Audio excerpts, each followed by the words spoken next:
What's up guys, Nitin here from acentasecond, and today my battery's running low, but I really want to get this video out. It's a video about how to study for exams and tests and all of those things, because I have to take so many exams as an actuary that I've gotten used to the process, but there's some things that you might want to know about, either for like short-term exams or long-term exams, that will help you down the line, right? So I'm trying to say as fast as possible. I don't want my phone to die. I want to help you guys, right? So what I want you to do, when you learn something, if the teacher assigns some reading, you don't have to read it fully and understand it. Oh my god, like I have 100 pages to read. Skim through it, get a general idea of what it means, what they're trying to tell you, and you have that in your mind. It's lingering in the back of your mind. Either read it before bed, read it before the lecture. It gives you something to work off of. You don't want to have that information just fresh hit your mind and you start having to understanding it during the lecture. It may not make sense. You're gonna be like, Professor, I don't get this, or I can explain this again. If you read beforehand, it helps you understand some of the underlying concepts. Once the professor goes over it, you're like, oh, now that makes kind of sense. If it still doesn't make sense, you have some foundational knowledge to work off of and say, okay, I understand this, but I don't understand this. Why don't I understand it? Let me ask the teacher. They can answer that question and help you connect them. And that's how you start building that knowledge. That you have to start beforehand, start skimming through it. And when I mean skimming, I mean active reading, that you're looking through it and saying, okay, this is what this section says. Let me get a general concept of that. Don't take like an hour and a half, 2 hours to just read through it. Because you can learn on your own. But if you're going to attend the lecture, get a general concept. You can always go back to the book, but that lecture, that knowledge from someone else can be invaluable because they might have an approach to something that you may not have had. And it helps you understand because they were in that situation once, that they didn't understand something.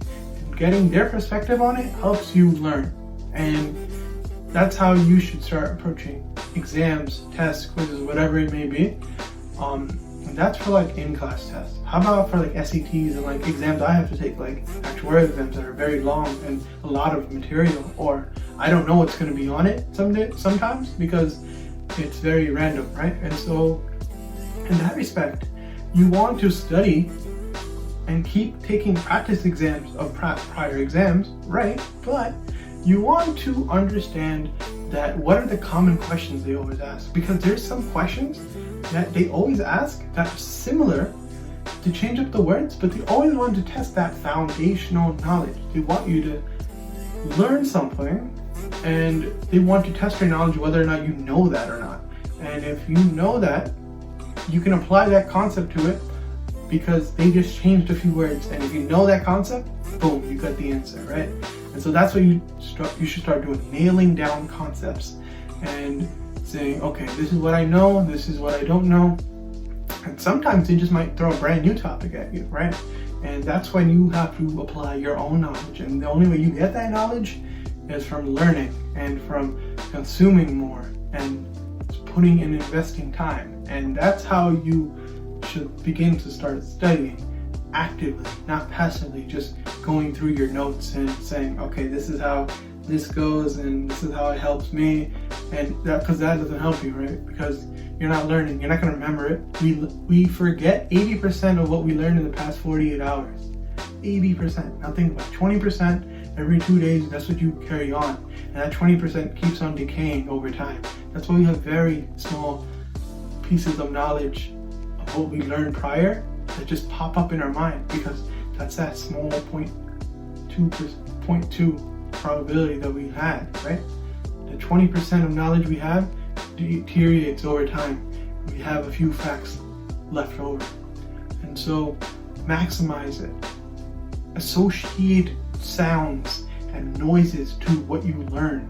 Say that if you have to learn an important term, like you have to know a definition, like clap your hands and say, okay, that clapping of your hands signals what the vocabulary word means, and you won't forget it because that's a trigger event. You should learn those trigger events. That's how people learn to just know what every card is in a deck in order, because they associate a whole story and a name to each card and a picture, and it helps connect the whole thing together.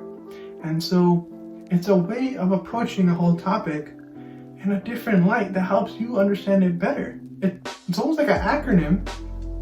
We use acronyms to memorize things, so why not use pictures and sounds and other senses to help us learn? So those are some of the tips I have. If you have any tips that you use, put them down in the comments. I'd love to know them and expand my own techniques. But other than that, that's all I have. If you have any comments, questions, tutoring help, link down in the description. Battery might die soon, but peace out.